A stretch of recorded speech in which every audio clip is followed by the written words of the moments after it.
नमस्कार साथीहरू, आज चाहिँ म तपाईहरुमा इन्फर्मेटिभ भिडियोको साथ उपस्थित भइसकेको छु र आज चाहिँ म कस्तो प्रकारको भिडियो लिएर उपस्थित भएको छु भने अहिलेको यो समयमा निकै नै ट्रेन्डिङ अवस्थामा रहेको युके सिजनल वर्कको बारे आज म तपाईहरुलाई जानकारी दिनेछु र आज म त्यस्तो कुनै पनि वेबसाइटको बारे तपाईहरुलाई कुरा गर्दिन।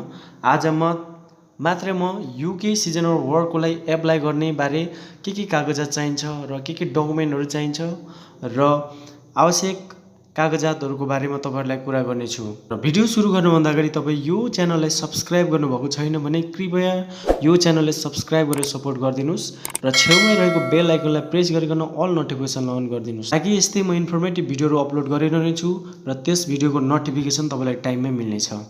ल आउनुस् भिडियोलाई एक लाइक गरेर सुरु गरौँ।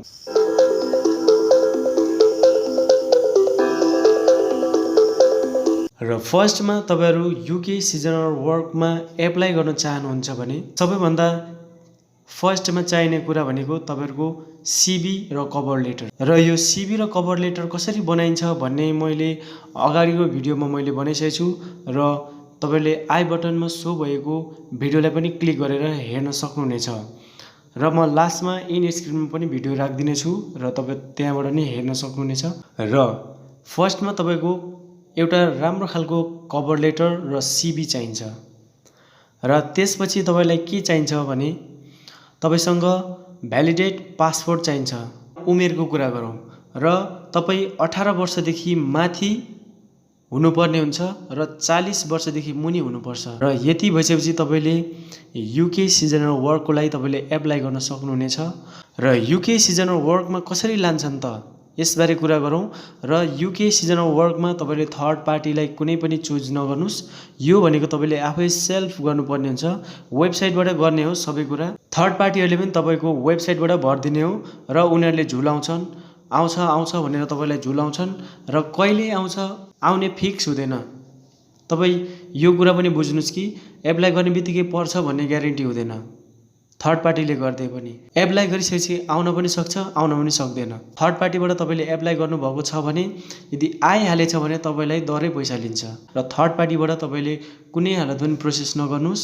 यदि तपाईसँग टाइम छ भने तपाईले एप्लाई गरिहाल्नुस्, फिक्स हुँदैन, पर्न पनि सक्छ नपर्न पनि सक्छ। तपाई फिक्स नहुनुस् कि आउँछ भन्ने ग्यारेन्टी चाहिँ हुँदैन। यति कुरा चाहिँ तपाई क्लियर हुनु। र एप्लाई गर्ने प्रोसेस रहेको छ एउटै वेबसाइटबाट हुँदैन, यिनीहरुले वेबसाइट चेन्ज गरेकै हुन्छ।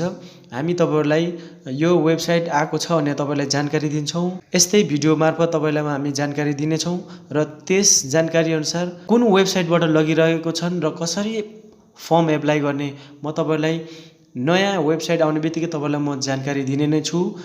र तपाईहरु पनि एप्लाई गर्न चाहनुहुन्छ भने मैले पहिले पनि एप्लाई गरेर देखाइसकेको छु तपाईहरुलाई।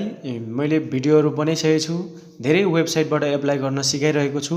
अब जुन वेबसाइट नयाँ आउँछ म त त्यो वेबसाइटबाट कसरी फर्म एप्लाई गरिन्छ म तपाईहरुलाई जानकारी दिनेछु र च्यानललाई भिजिट गर्दै गर्नुस्। म भिडियो लिइरहने छु। आजले यति नै गरौँ।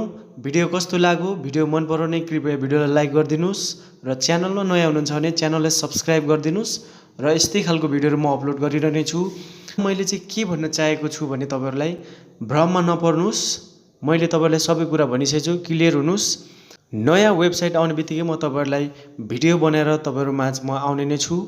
त्यतिन्जेलसम्मको लागि टेक्नो सागर हेर्दै गर्नुस् र मैले भिडियोको डिस्क्रिप्सनमा लिंकहरु पनि राख्दैछु। भिडियो पहिले वेबसाइटमा कसरी भरिन्थ्यो त्यो पनि हेर्नुस् र नयाँ वेबसाइट आउने बित्तिकै म तपाईहरुलाई त्यो वेबसाइटको बारे सम्पूर्ण जानकारी म तपाईहरुमाझ लिएर आउने नै छु। आजले यति नै गरौँ। धन्यवाद।